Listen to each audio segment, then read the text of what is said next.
তেওঁৰ সংগীত তেওঁৰ কৰ্মধাৰা স্পৰ্শ কৰিছে, এইটো এটা বিৰল দৃষ্টান্ত।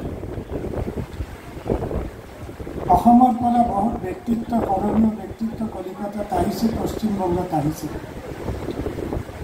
তেওঁৰ গুৰু বিষ্ণুপ্ৰসাদ ৰাভা আমাৰ চেণ্ট পলছ কেথিড্ৰেল মিছন কলেজত পঢ়িছিল।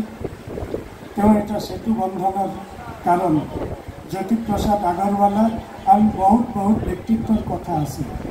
কিন্তু ভূপেন হাজৰিকা বাংলা সংস্কৃতি, অসম সংস্কৃতিৰ মাজত ভূপেন হাজৰিকাৰ যি ভূমিকা, এই ভূমিকাটো আমি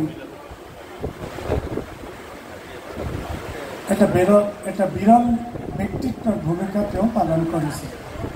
মই ভূপেন হাজৰিকাৰ বিষয়ে দুটা কথা অলপ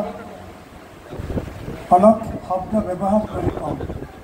প্ৰথম কথাখিনি হ'ল, একজন বাংলাৰ মানুষ হিসেবে ভূপেন হাজরিকার চেতনার পরিসর আমাকে সত্যি বিস্মিত করে।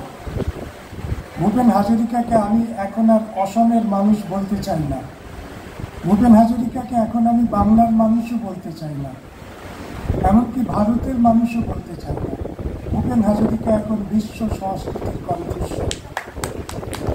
ভূপেন হাজরিকার কোনো দেশ নেই, ভূপেন হাজরিকার কোনো কাল নেই, ভূপেন হাজরিকার বাংলা অসম কিছু নেই। তার যে গান, তার সঙ্গীতের যে কণ্ঠে, তার চেতনার যে পরিসর আমাদের কাছে সত্যি বিস্ময় করে। আমি একটা কথা বলি। ভূপেন হাজরিকার চেতনায় আমরা শ্রীমন্ত শঙ্করদেব, মাধবদেব থেকে শুরু করে তার চেতনার এক প্রান্ত শ্রীমন্ত শঙ্করদেব, মাধবদেব যদি হয়ে থাকে, তার চেতনার অন্য প্রান্ত জ্যোতিপ্রসাদ আগরওয়ালা, বিষ্ণুপ্রসাদ রাভা। এই যে বিরাট পরিসর দূরে তার চেতনা ক্রিয়াশীল থেকেছে। আমরা যদি দেখি